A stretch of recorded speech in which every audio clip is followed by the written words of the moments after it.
O alcalde ribeirense confesou sentirse sorprendido polas críticas do grupo parlamentario do BNG. Considera que veñen a destempo tras 2 concursos públicos a estas alturas e non ten sentido pronunciarse xa que non o fixeron antes. Tal e como informábamos onte neste informativo, os nacionalistas exixiron no Parlamento galego un modelo de xestión pública con implicación das confrarías para a lonxa de Ribeira e cualificaron de oscurantista o concurso inicial na concesión da lonxa. Tamén creo que as administracións non están para estar da xente comercializadores, senón o propio sector.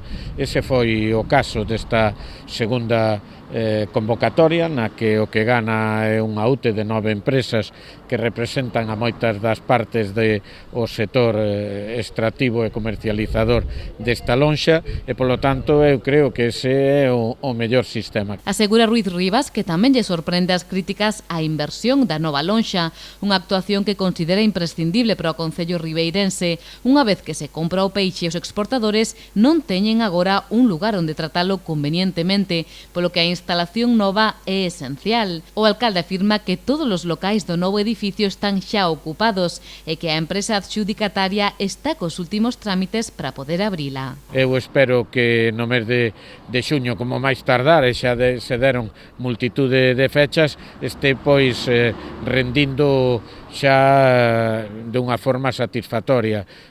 Sei que xa hai inversións comprometidas que están feitas, como da auga salada, como o tema da seguridade.